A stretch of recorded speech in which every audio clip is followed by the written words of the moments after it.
Assalamualaikum warahmatullahi wabarakatuh. Puji syukur atas kehadiran Tuhan Yang Maha Kuasa karena telah memberikan kita nikmat kesehatan hingga saat ini. Perkenalkan kami dari kelompok konstruksi perkerasan jalan raya.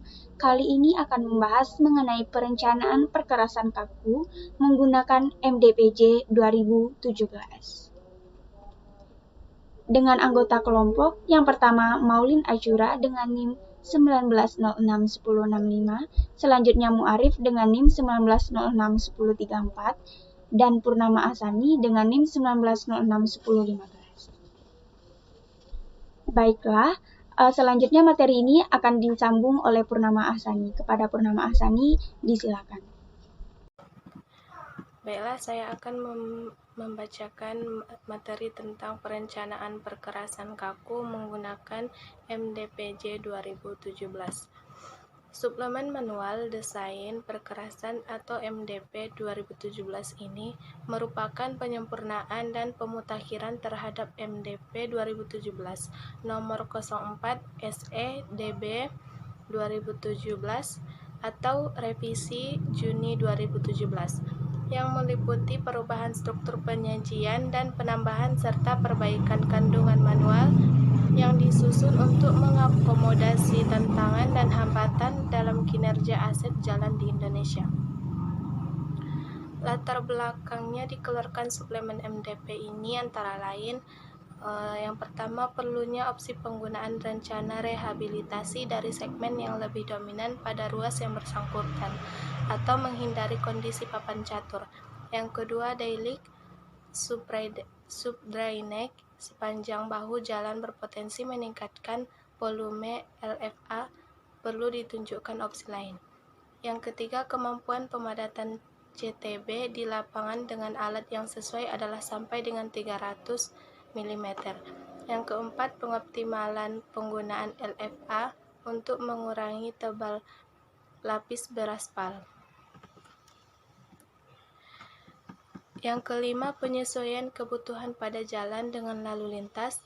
Yang keenam, MDP 2017 bagian desain 3 untuk beban lebih kecil dari 2 juta ESA, tebal lapis aspal 100 mm.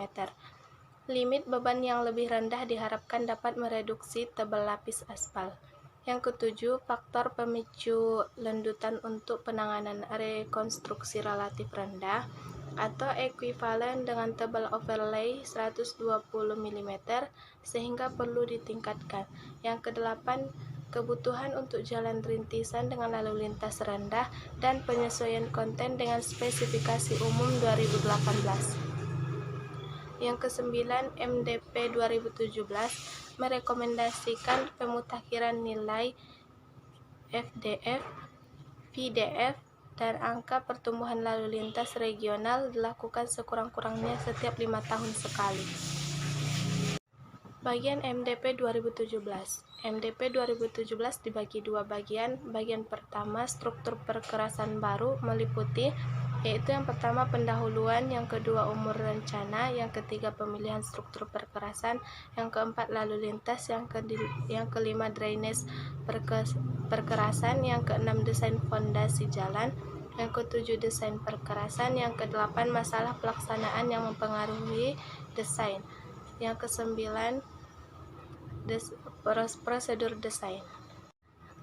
Bagian kedua, rehabilitasi perkerasan meliputi yang pertama pendahuluan, yang kedua lalu lintas, yang ketiga kondisi perkerasan existing, yang keempat drainase perkerasan existing, yang kelima pemilihan struktur perkerasan, yang keenam desain tebal overlay, yang ketujuh desain ketebalan, yang kedelapan desain rekonstruksi perkerasan, yang kesembilan masalah pelaksanaan dan kinerja perkerasan.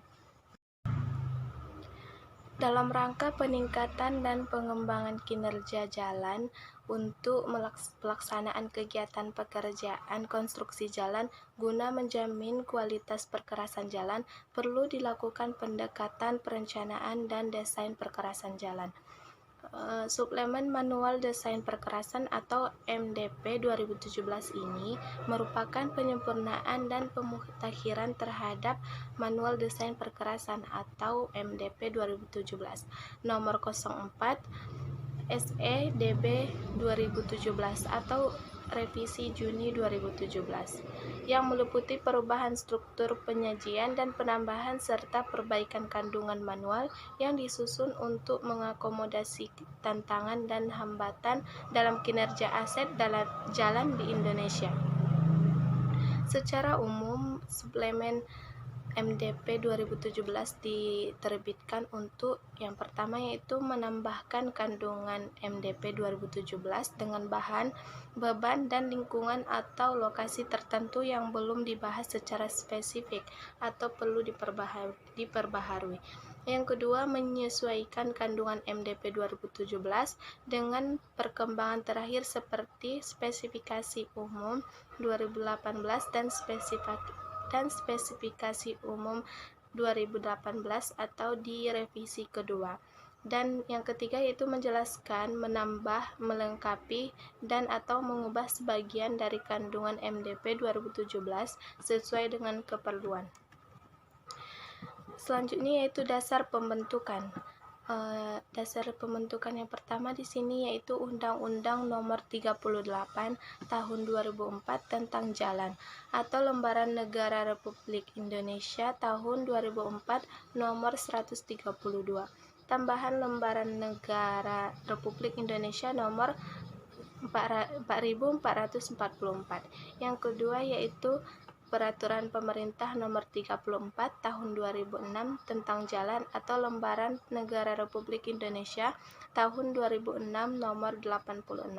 Tambahan Lembaran Negara Republik Indonesia Nomor 4652. Yang ketiga yaitu Keputusan Presiden Nomor 52 TPA tahun 2020 tentang pemberhentian dan pengangkutan dari dan dalam jabatan pimpinan tinggi media di lingkungan Kementerian Pekerjaan Umum dan Perumahan Rakyat.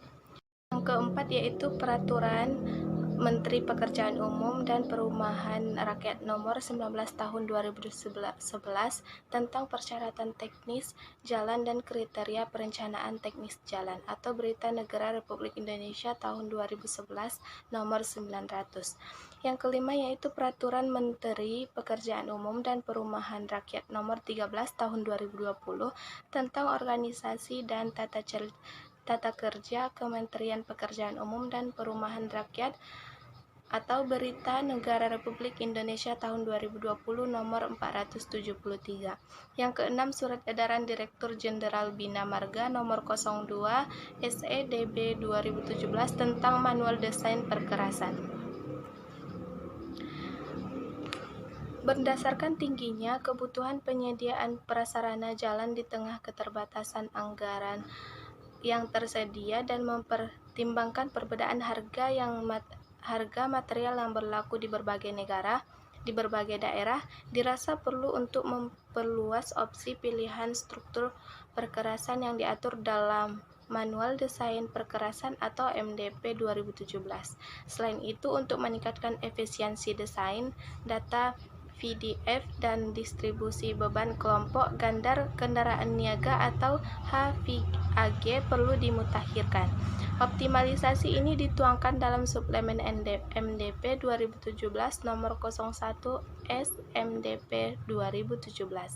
Secara umum, suplemen MDP 2017 diterbitkan untuk yang pertama, untuk menambahkan kandungan MDP 2017 dengan bahan, beban, dan lingkungan atau lokasi tertentu yang belum dibahas secara spesifik atau perlu diperbaharui.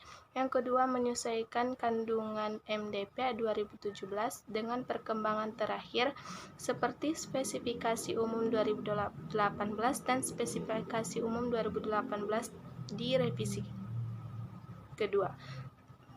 Yang ketiga yaitu menjelaskan, menambah, melengkapi atau mengubah sebagian dari kandungan MDP 2017 sesuai kebutuhan. Yang kelima yaitu mengacu kepada nomor bab, sub-sub, dan paragraf yang sesuai dengan MDP 2017.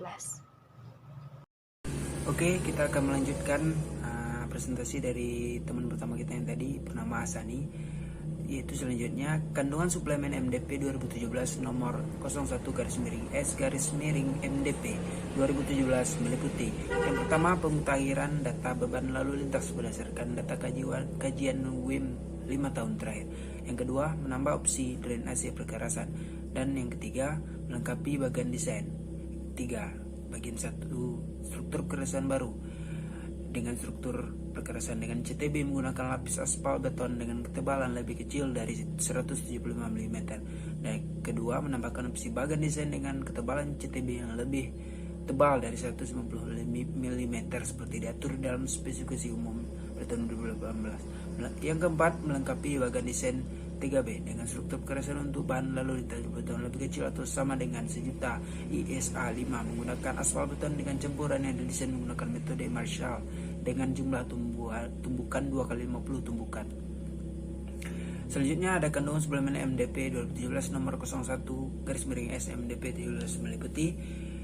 Selanjutnya menyediakan data distribusi beban HFAG per provinsi untuk memfasilitasi perancang dalam merencanakan perkerasan kaku dengan menggunakan perangkat lunak seperti SDPJ atau Software Design Perkerasan Jalan yang dikembangkan Direktorat Jenderal Bina Marga. Yang kedua, yang selanjutnya melengkapi menjelaskan mengenai penyesuaian umur rencana untuk segmen dan segmen pendek perkerasan memerlukan rehabilitas konstruksi. Selanjutnya, ruang lingkup. Lingkup bagian 1 manual ini meliputi desain perkerasan lentur dan perkerasan kaku dan jalan baru, pelebaran jalan dan rekonstruksi, serta menjelaskan faktor-faktor yang perlu dipertimbangkan dalam pemilihan struktur perkerasan termasuk detail desain, drainase, dan persyaratan konstruksi. Manual ini melengkapi pedoman desain perkerasan PT 108 dan PDT 14 2003 dengan penajaman pada aspek-aspek berikut. Yang pertama, penentuan umur rencana. Yang kedua, discounted life cycle cost yang terendah. Yang ketiga, pelaksanaan konstruksi yang praktis. Dan yang keempat, efisiensi penggunaan material. Penajaman pendekatan desain yang digunakan dalam melengkapi pedoman desain tersebut di atas adalah dalam hal-hal berikut.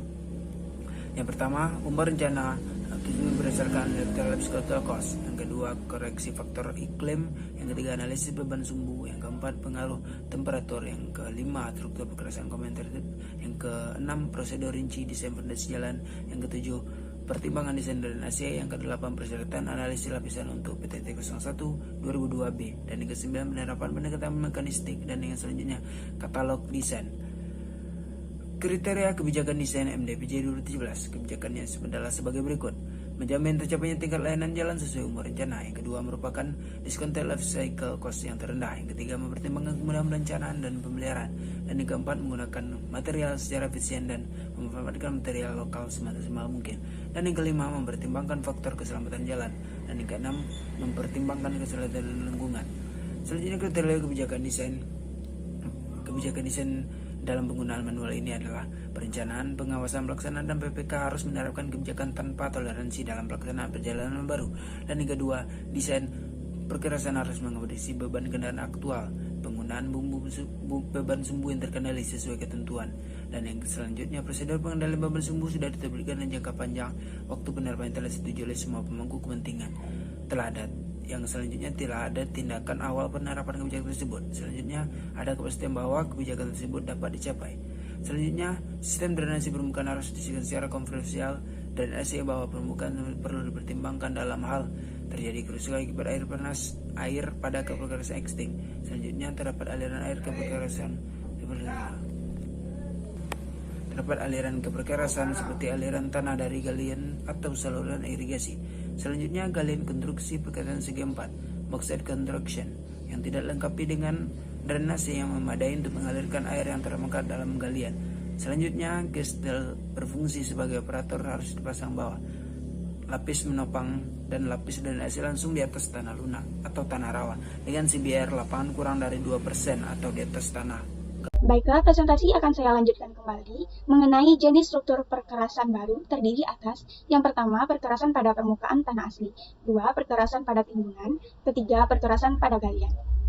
Perkerasan kaku, discount life cycle cost. Perkerasan kaku umumnya lebih rendah untuk jalan dengan beban lalu lintas lebih dari 30 juta ESA 4. Pada kondisi tertentu, perkerasan kaku dapat dipertimbangkan untuk jalan perkotaan dan pedesaan. dibutuhkan kecermatan pada desain perkerasan kaku di atas tanah lunak atau kawasan lainnya yang berpotensi menghasilkan pergerakan struktur yang tidak seragam untuk daerah tersebut. Perkerasan lentur akan lebih murah karena perkerasan kaku membutuhkan fondasi jalan yang lebih tebal dari penulangan. Keuntungan perkerasan kaku antara lain adalah: yang pertama, struktur perkerasan lebih tipis kecuali untuk area tanah lunak. Pelaksanaan konstruksi dan pengendalian mutu lebih mudah, biaya pemeliharaan lebih rendah jika mutu pelaksanaan baik, dan pembuatan campuran lebih mudah. Kemudian, kerugian perkerasan kaku antara lain adalah: yang pertama, biaya konstruksi lebih mahal untuk jalan dengan lalu lintas rendah, rentan terhadap retak jika dilaksanakan di atas tanah lunak, atau tanpa daya dukung yang memadai, atau tidak dilaksanakan dengan baik. Selanjutnya, umumnya kurang nyaman berkendara. 1.5. Perkerasan kaku untuk lalu lintas rendah. Untuk beban lalu lintas ringan sampai sedang, perkerasan kaku akan lebih mahal dibandingkan perkerasan lentur, terutama di daerah pedesaan atau perkotaan tertentu yang melaksanakan konstruksi jalan tidak begitu mengganggu lalu lintas. Perkerasan kaku dapat menjadi pilihan yang lebih murah untuk jalan perkotaan dengan akses terbatas bagi kendaraan yang sangat berat. Pada area yang terbatas, pelaksanaan perkerasan kaku akan lebih mudah dan cepat daripada perkerasan lentur. Fondasi perkerasan kaku. Yang pertama, untuk tanah dasar normal. Ketentuan berikut ini membahas tanah dasar di bawah perkerasan kaku selain tanah lunak atau gambut yang telah dibahas sebelumnya. Pedoman Perencanaan PDT 14/2003 mensyaratkan nilai CBR ekivalen tanah dasar nominal ditentukan sebagai berikut. Apabila semakin dalam kekuatan tanah dasar, semakin meningkat, maka formula tersebut di atas tidak berlaku. Dalam kondisi ini, nilai CBR karakteristik adalah nilai CBR lapis teratas tanah dasar. CBR efektif tanah dasar hendaknya tidak kurang dari 6%. Gunakan stabilisasi apabila diperlukan. Selanjutnya, untuk tanah lunak. Perkerasan kaku sebaiknya tidak digunakan di atas tanah lunak, kecuali jika dibangun dengan fondasi micropile. Apabila perkerasan kaku dibangun di atas tanah lunak, maka fondasi perkerasan tanah lunak harus terdiri atas: A. Penggalian dan penggantian seluruh tanah lunak, atau B. Lapis penopang dengan nilai CBR. Apabila ketinggian timbunan terbatas seperti halnya pada kasus pelebaran perkerasan existing, perlu dilakukan pembongkaran tanah lunak seluruhnya atau menggunakan penanganan khusus. Prosedur perkerasan kaku mengikuti ketentuan PDT 14/2003, perencanaan tebal perkerasan jalan beton semen, dengan catatan bahwa spektrum beban lalu lintas hendaklah mengikuti ketentuan seperti dinyatakan pada lampiran D yang ditetapkan berdasarkan beban aktual. Beban sumbu berdasarkan spektrum beban menurut PDT 14/2003 adalah untuk kondisi beban terkendali. Baiklah, itulah presentasi dari kelompok kami. Mohon maaf apabila ada kekurangan maupun kesalahan. Terima kasih atas perhatiannya. Kami tutup. Assalamualaikum warahmatullahi wabarakatuh.